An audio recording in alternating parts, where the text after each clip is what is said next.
Hey everyone. So I, 48 male, am in a really strange situation right now, so any advice and help is welcome. 18 years ago, my dad, who was 60 at the time, slept with his neighbor, who happened to be a 24-year-old woman. My parents' marriage was toxic at best, but my mom had never cheated on him, even though she complained about him all the damn time, and he would crib about her as well. They were just not a good match, and I constantly wished they would separate because of the never-ending fights and arguments. And then finally my dad gave in and cheated, and with his neighbor no less. Back when he slept with his neighbor, I must have been 30 and I was living by myself in an apartment.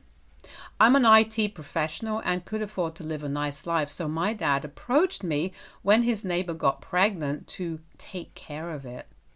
I was disgusted to learn that he'd slept with someone so much younger than him, even younger than me, and that he'd cheated on Mom. I refused to be caught up in any of this, but he insisted and tried to convince me to take care of the baby by saying that I needed to consider it as repayment for everything that he'd done for me so far. I still said no and made him leave me alone by threatening to report him to the police for harassment if he visited me again for any reason at all. After that day, I decided to go no contact with him because this was just the last straw. I'd only kept in touch for my mom's sake because my dad was a downright awful person, but after she found out that her neighbor was having her husband's baby, she finally decided to pack her stuff up and leave. I don't even know why their neighbor was choosing to have a 60-year-old man's child when she herself was so young and had her whole life ahead of her, but I didn't bother to find out. I severed any and all ties with my father and never heard from him again. My mother divorced him after that and moved out of that house as well, so neither of us knew what he was up to. Now, 2 weeks back, a guy around 18 years of age showed up at my doorstep, and before saying anything else, he confirmed my name and age. Once he was sure of my identity, he told me that he'd finally found me and that I couldn't run away from my responsibilities anymore. The strangest part of that was that he'd called me Dad. I'm a married man now and have been with my wife for 15 years now and even have a 13-year-old son, so I couldn't risk them hearing any of this. So I came outside, shut the door to my house, and took him aside to speak to the guy. He told me that his mother had told him about me, but she didn't know where to find me earlier since I'd moved away and blocked her everywhere. But now that he knew who I was, he was here to collect what I owed him and make sure I pay for his college tuition now. I was absolutely lost for a minute. But then he told me his mother's name. Yeah, it was my dad's old neighbor, and this was my dad's son, so technically my half-brother. For some reason, his mother had told him that I was his real father, and now he was here to get money out of me, and he was threatening to take me to court otherwise. Once I'd connected the dots, I was relieved that this wasn't actually my son, and I explained the situation to him, but he refused to believe me and said that he was not going to let me off the hook so easily, and he wanted a paternity test to be conducted at a hospital of his choice, and I agreed to it, readily, since I had nothing to hide. The very next day, the paternity test was done, and needless to say, I was not his father. The poor guy was devastated when he realized I'd been telling him the truth, and when he asked me where his real dad was, I told him that he'd have to ask his mother about that, since I'd cut my own father off almost 2 decades ago. And then he told me that his dad had never played any role at all in his life and had gone MIA even before he was born, according to what his mother had told him. She was a waitress and had worked really hard to raise and educate him all on her own. But unfortunately, she didn't have enough savings to send him to college, and he wasn't willing to opt for a student loan, so he'd set out to find his father. But now he knew that his mother had lied to him about his real dad and had probably been too embarrassed to tell him the truth. I ended up feeling really bad for the kid, since he was just a couple of years older than my own son, and here he was, struggling to think of a way to pay for college just because my horrible dad had decided to just abandon his own child. So I told him not to worry and promised him that I'd put him in touch with my dad within a few weeks. I didn't know if I could do it, but I'd already promised him, so I got to work and even told my mom to help find him. She hadn't spoken to him in ages, and we weren't even sure if he was still alive or not, but my mom asked around the neighborhood they used to live in and found out that my dad had sold the house and moved to Missouri so that he could live on the farm with his family. I did some digging and found out where he lived, and since they had a business phone number on their website as well. So a few days back, I decided to call that number and ask for my dad.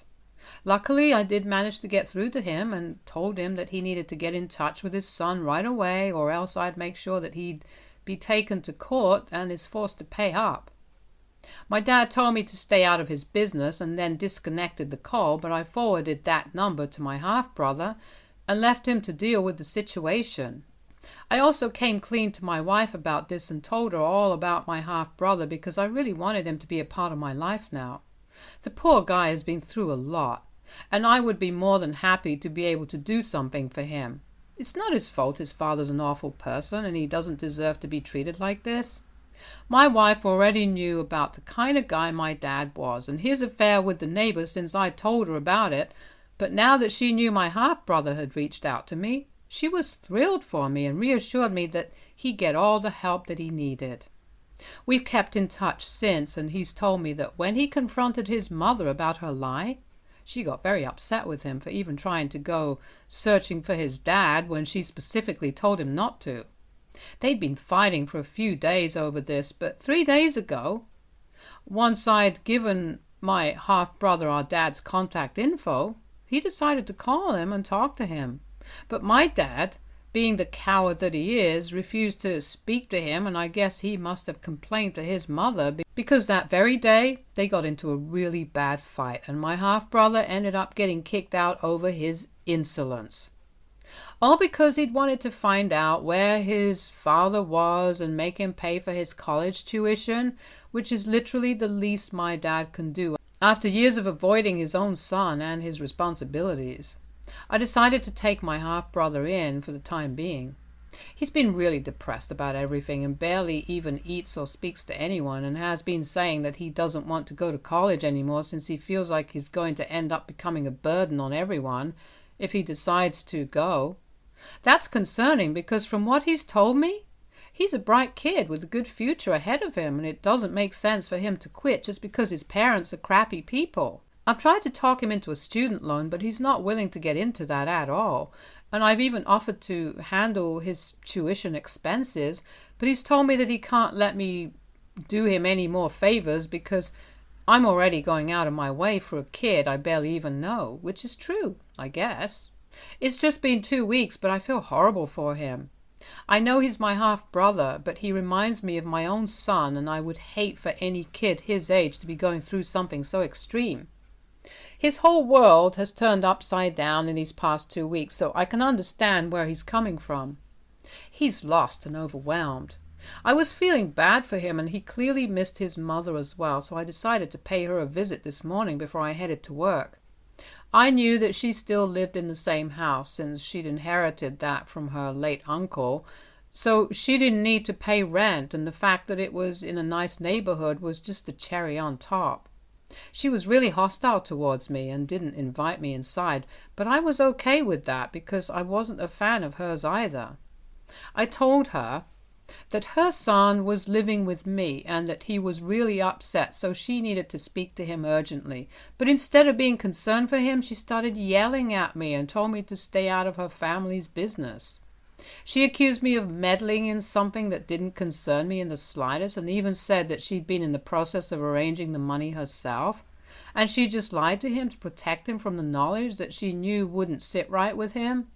She said that her own father was about the same age as my dad, and now that her son knew that his grandfather and father were the same age, he couldn't even look at her the same way, and it had totally ruined their relationship. I'd apparently made a mess of things by telling her son the truth about who his real dad was, and she accused me of trying to drive a wedge between her and her son on purpose to get back at her for causing my parents' divorce, which really wasn't even the case. It hadn't even occurred to me that it might come off as that, but even when I denied it, she was adamant and kept blaming me for the situation. She believes that I had no right to tell him the truth, even if he had approached me first, and I should have come straight to her instead of trying to deal with the situation myself. Then she slammed the door in my face and left me contemplating everything that I'd done so far because I didn't know if what she was saying was right or not. I'm still at work, but I just can't get what she said out of my head. AITA for telling my half-brother the truth about who his real dad is? Update 1. Hello everyone. Thank you so much for being so kind and helpful. It really did help me clear my head because past few weeks have been tense to say the least. It's been another week since the last update and my half-brother has been living with us for almost 10 days now. A lot has happened since then and I haven't yet been able to fully process the situation, but I'll try to explain. So after I met my half-brother's mother, I came back home and decided to apologize to him for turning his life upside down. But he reassured me that it wasn't my fault at all and confessed that he'd been on bad terms with his mother for a while now, ever since he found out the truth and could barely even bring himself to look at her the same way now that he knew what he knew. He didn't know if what I did was okay or not, but he did think that somebody needed to tell him the truth, and he was thankful that I did. Also, the fact that his mother had lied to him about me being his dad was her fault entirely, and that's how I got caught up in this mess, so she really should be blaming herself and not me. If someone threatens to take me to court, then I'm obviously going to tell them the truth and defend myself, and besides, I don't owe it to her to cover up for her either. So her accusations were really baseless now that I think of it. My half-brother and I had a heart-to-heart chat that day, and I made sure that he knew that I was there for him, and even told him that he reminded me of my son and also of myself a little bit. He was overwhelmed and totally broke down when I said that, and I think that conversation broke an invisible barrier between us, and he's been a lot more open around us now. He already gets along really well with my son, and my wife loves the kid as well. I can't explain it, but it really feels like our home is complete now. Even my mother agrees that it doesn't feel unnatural at all, and has even offered to pitch in to pay for his tuition. He's supposed to start college in a few months, so the sooner we're able to finalize things, the better it'll be for him. He's still skeptical to let us pay, but if our father doesn't step up, then I'll pay for his tuition myself. That doesn't mean I'll let my dad off the hook, though. He's still been avoiding my calls and messages, so I think he's blocked me. I haven't spoken to my half-brother's mom after that last post, and I don't intend to speak to her either. If she was heartless enough to kick her son out of the house just because he was going through something so difficult and wasn't taking the truth well, then I don't suppose she'll be willing to be involved in his life anymore either. My half-brother also told me that his mother has blocked him and hasn't even tried to speak to him, so I think that door is shut. Right now, my wife and I are looking into lawyers to deal with this situation because it's really complicated. And we don't want to take any steps that might hurt our chances of getting my dad to cough up the money that he owes his younger son. We honestly don't even know if we can get him to pay because my half-brother is technically an adult now, and my dad isn't legally bound to do anything for him anymore. But we're still considering legal options. Although I might need to find out why he was comfortable enough to contact his ex, since he did complain about my half-brother's call to his mother. I'm guessing they're still in touch, but I can't figure out why they'd keep in touch if he didn't even want anything to do with his son. I might have to speak to my half-brother's mother soon enough again, but I'm really trying hard to speak to my dad instead because I really don't want to go back to her house and be humiliated yet again. She was loud and crass, and I absolutely don't like her or the kind of person that she is. There's just a lot on my plate right now, and I don't know where to start. Update 2. Alright, so I went back to my parents' old neighborhood to talk to my half-brother's mother, and thankfully, this time she was more reasonable and didn't accuse me of baseless crap. I guess she regrets the way she's pushed her own son away and wanted to see him again, but knew that she'd have to get through me first now that she was pleasant to me this time. I asked her if she'd been in touch with my dad, and she confessed that she had been in touch with him all along. After my parents' divorce, he'd moved to Missouri, and she'd said that she'd raise her son herself, and he'd offered to send her a certain amount of money every month to help her out as long as she made sure that he never found out who his real dad was.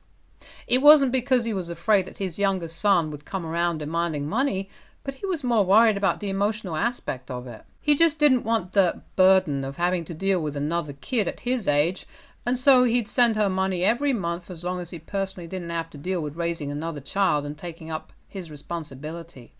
She was okay with this arrangement, but they'd hit a roadblock when it came to college because she demanded that my dad cover his entire tuition fee, but my dad wasn't willing to do that, and they were arguing about who would pay for it. My dad obviously stated that he'd been true to his word and had sent the required amount every month religiously, but he couldn't send the entire amount of money needed to cover his son's college expenses up front at once, and could only increase the amount he sent every month, but she wasn't ready to agree to that. That's what they'd been fighting about because they couldn't come to an agreement, and so she'd been really worried about her son's future. My half-brother knew that she'd been struggling with money and was suggesting that he take a gap year before college so that she could take her time to arrange the money, but she obviously didn't want that for her son and suggested a student loan for the time being, but he wasn't ready for that. So none of them could agree on anything, and it was leading to a lot of tension in their household. In the meantime, my half-brother had been asking her relentlessly about his real father, and she'd assumed that it was out of curiosity and didn't think much about the consequences. So she told him about me instead of the truth to keep my dad out of the situation. But that backfired pretty badly, and he ended up learning the truth anyway, which is when everything went downhill. My half-brother's call to our dad was the final nail in the coffin. My dad had already been on bad terms with her because of their recent disagreements, and now that she'd broken the one and only rule that my half-brother was never supposed to find out who his real dad was, he cut her off completely and hadn't been responding to any of her messages either. So my dad decided to sever any and all ties with his past life, and it was relatively easy for him since he doesn't live here anymore.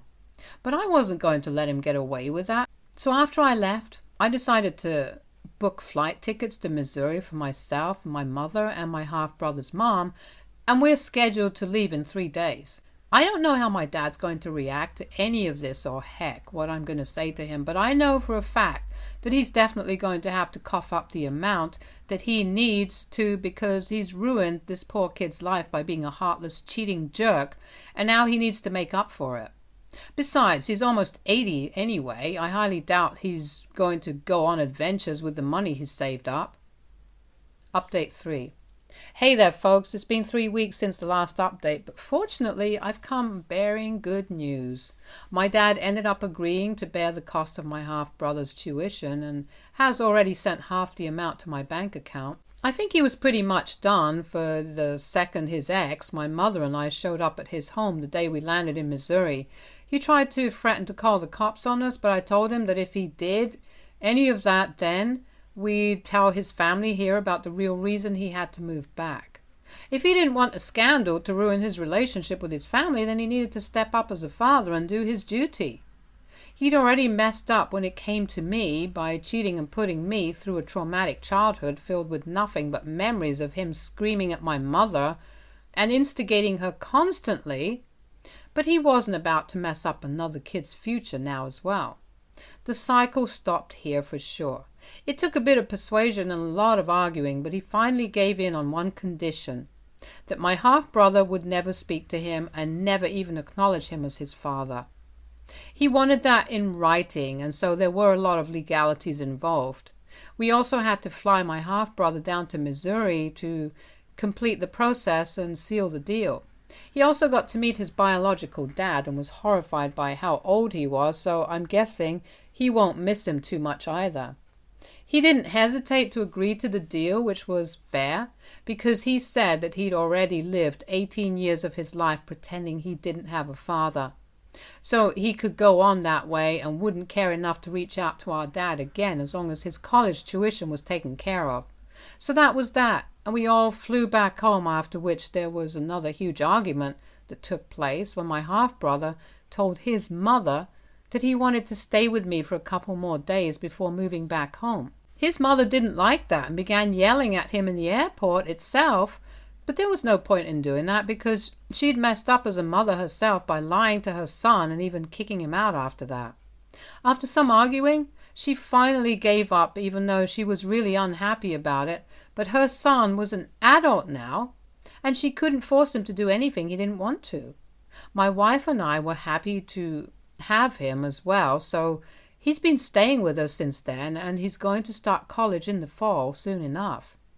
He does miss his mother, but they're trying to rebuild their relationship one day at a time. And even though I'm not a fan of that woman, I'm not going to stand against it either. So my family situation right now is strange, to say the least. But, well, it is what it is, and I'm okay with it now. Stay tuned for more stories from our girl relationships.